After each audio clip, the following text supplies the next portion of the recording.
Welcome, everybody, back to the number one sports podcast on the entire planet. I'm your host, Drake Tharp. Welcome back to another show.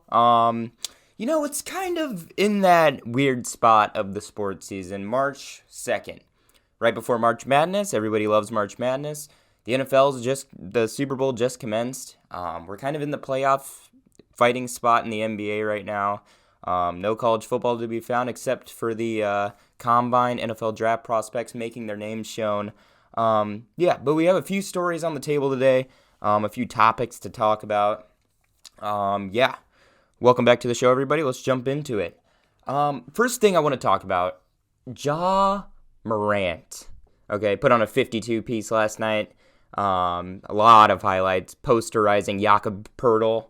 0.4 seconds left on the shot. Steven Adams throws a full court heave. He gets the shot off. It was incredible. Morant is looking like a star, and a lot of people like to compare him to Derrick Rose on his MVP season. A lot of people like to compare him to Russell Westbrook, explosive guard.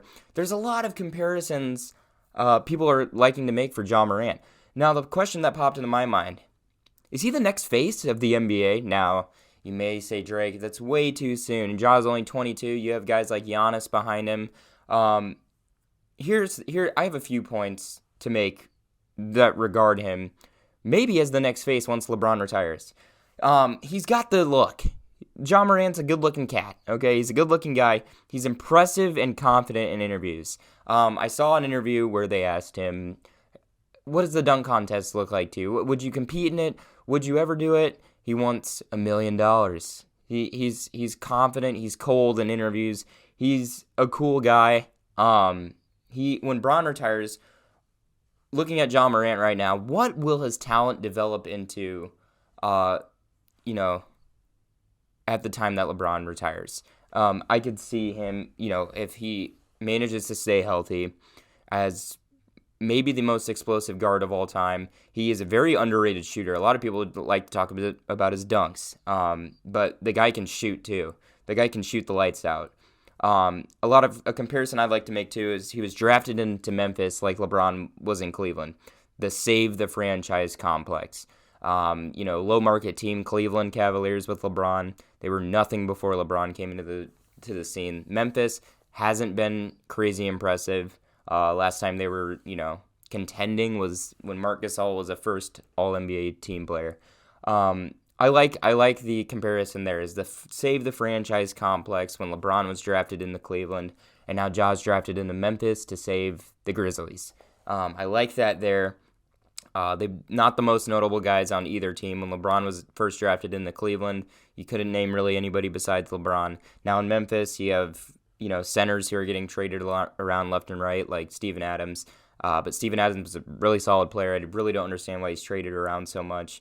Next best guy, Jaren Jackson. But when you look at the Grizzlies, all you really think is Morant. They're third in the West right now. They are crazy good. They went on a streak there for, and I think it was last month where they had about 16 straight wins. He's an MVP candidate. Not going to lie. Yeah, I'd give him top 5 right now. Flashiest guy in the league currently. If you open your Instagram and you see House of Highlights, it's probably a highlight of Morant every day. And he's only 22. I really like Morant right now. It's the next complete face of the NBA. Save the franchise look. He's a winner. He's the flashiest guy in the league. He's drafted in to save a franchise. You have Giannis, of course. But with, there's kind of an age gap. Morant it looks to be, he might have a decade and a half of elite years left in him with his athleticism, with his guard play. He's going to get better, setting the fact to the side that injuries may happen. I pray he doesn't get injured because this guy looks like a generational talent. He's got the look. He's got the save the franchise complex. Flashiest guy in the league currently, having a team that was terrible last year, third in the West right now, in the West, is uncanny at only 22. It's ridiculous. But Morant, next face of the NBA, keep it in mind. Next thing I want to talk about is the 76ers. They made the big splash with the James Harden trade. I call it the best 1-2 punch in the league now with Joel Embiid and James Harden. Harden looks like his Houston self again. The recognizable signature step-back three-pointer is back with Harden. He really wasn't doing it that much in Brooklyn, but now he is running the offense like he should be with an MVP candidate and an elite center in Joel Embiid. They just trounced the Timberwolves a few nights ago. They're on a 3-game winning streak. Playing with Harden will amp up Embiid's MVP stock. Someone that can make the flashy pass. It was before that, it was feed Embiid the entire time. Everybody knew where the ball was going. But now you have two threats. Embiid's going to get a lot more open shots. His field goal percentage is going to skyrocket. He's going to get shots close to the basket. But everyone knew that before the Harden trade. Sixers were kind of an easier team to stop. They were okay in the East, but now with Harden, I see him as the East favorites. Like I called it when the trade happened, it could be the best 1-2 punch in the league. It is right now. Harden's putting up his Houston stats. Embiid's looking like an MVP top candidate. They're trouncing teams. They're on a 3-game winning streak. They are hot. I like them in the East as the NBA Eastern Conference champions. The Sixers look really good. This was a great trade for them. Brooklyn's also looking pretty good, hence Kyrie playing full time, but they're deep. It's going to be a fun battle in the East, but I see the Sixers as a favorite right now. It's looking good for Philadelphia. Best 1-2 punch in the league, the Sixers. East favorites. Now let's jump to the gridiron. Prospects have stated that, certain prospects, like their draft stock, they want to skip the combine. I really have never understood this. If you skip the combine, it shows that, I don't want to hurt my stock.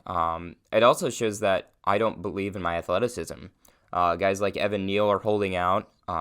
You afraid of that bench press, Evan? This can somewhat single out those who aren't athletically gifted. I've never understood it. I understand completely not playing in bowl games as a college player. But skipping the combine can only be seen to me as hurting your stock.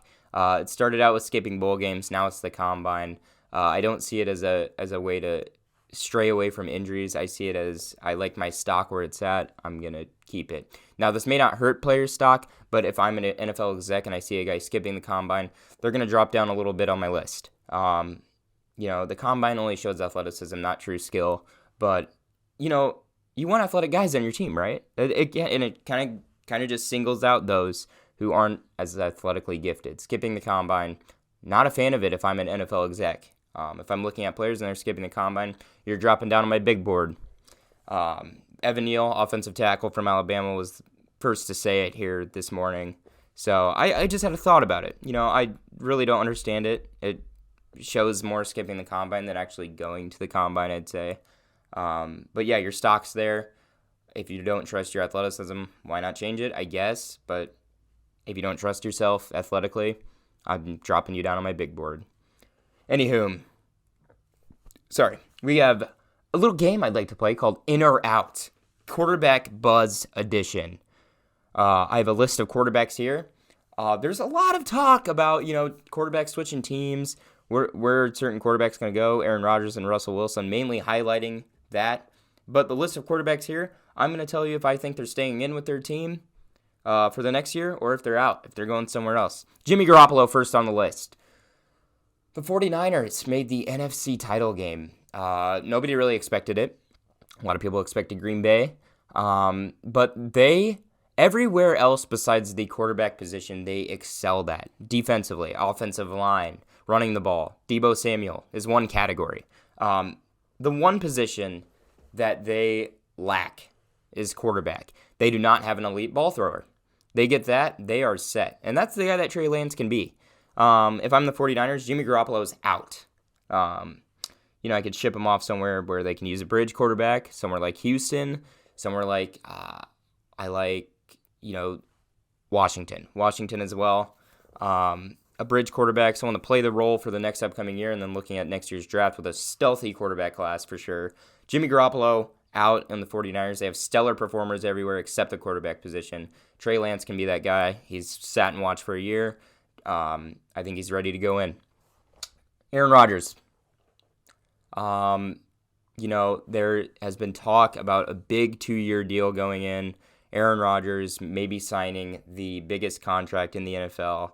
Money talks, but Aaron Rodgers can get money however he wants. Aaron Rodgers is out of Green Bay, in my opinion. He will be on Denver upcoming. I believe that's where he wants to go. He wants to go out west somewhere. Colorado's a perfect spot. It's a mixture of the Midwest and, Western culture. He wants to be a superstar. He wants somewhere else besides Green Bay. He wants to win. He's been in Green Bay his whole career. Hasn't seen a Super Bowl in 12 years. So I'm going to say it every single show from here on Aaron Rodgers will be out of Green Bay. Jameis Winston coming off an ACL surgery for the Saints. I believe he's in. I think the Saints are going to thug it out with Jameis Winston here for another year. I don't see this. If Kenny Pickett drops all the way to them, that's the only way I see them taking a quarterback. But I think Pickett will go a lot earlier than a lot of people expect. I got Jameis Winston in with the Saints for another year. They're going to wait it out for next year's draft class. Russell Wilson. The trade talks are heavy for him. It seems like he may be out the door, but I don't think the Seahawks are going to go through with it. I got Russell Wilson staying in with the Seahawks for another year. I think the Seahawks will probably trade him next year. I don't see him leaving this year yet. He hasn't stated anything along the lines that Rodgers has with leaving. There's a lot of good trade destinations. There's a lot of good mock trades that people have made. I see Russell Wilson staying in with the Seahawks for another year, and then he'll most likely leave the next with the quarterback class that's coming in. Kyler Murray, next on the list. He took everything out of his Instagram regarding the Cardinals. I see this as a bluff. Kyler Murray is staying with the Cardinals this year and a lot of years after. Worried a lot of Cardinal fans to see Kyler Murray do that. It was just, some things he'd like to fix, and he expressed that. It was a good way to show his emotion early rather than later like Rodgers is doing. I got Kyler Murray staying with the Cardinals for a long time. Carson Wentz. It looks like the Colts have become more of a run-heavy team. They want to be a double threat with the passing. Carson Wentz, can he do that? The Colts don't believe so. I think he's out this next year. I believe they're going to try and make a splash here with a trade, maybe along the lines of Russell Wilson if they can do it. But I don't think Carson Wentz is going to be that guy next year. They need an elite passer if they want to be elite. They have the defense, they have the run game, they just need one more step. They've missed the playoffs by an inch. I got Carson Wentz out. Deshaun Watson.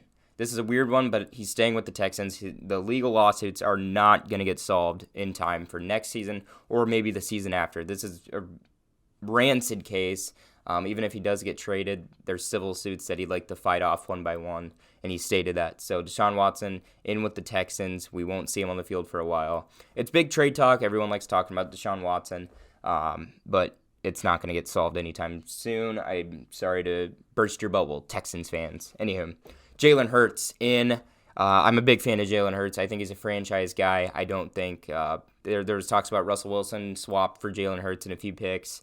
I don't see that happening. I believe they trust in Jalen Hurts there. I think he's staying in with the Philadelphia Eagles. That is my In or Out QB Buzz Game Edition, brought to you by me. In or Out. Coming at you next time. Finale of the show. Top 5. We're jumping back to the hardcore of the NBA here. Top 5 NBA teams most likely to win the championship. Number 5. I had the Nets. Impressive play from their new depth. Once Ben Simmons gets to playing, they're going to have a new hedge defensively, and they already have outstanding depth. I mean, Seth Curry went off the other night. They have great shooters. They have more guys who can score now. I like the Nets in the East here, but there's a few East teams in front of them that I like a little more. Number 4, the Bucks, the reigning champions. Wow, how can you not have them in your list? Giannis is playing outstanding. The Bucks have insane defensive length and basically have the same team as last year. Once playoffs come around, this team will, in my opinion, catch fire. They did it last year. They don't have anything new, really. It's the same teams as last year, except this team. The Philadelphia 76ers, who I like in the East. Number 3. Harden and Embiid duo makes this team an absolute monster, like I stated before.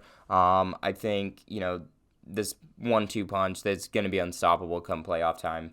They have great defensive players as well with Matisse Thybulle, and they have great depth on the bench with Tyrese Maxey.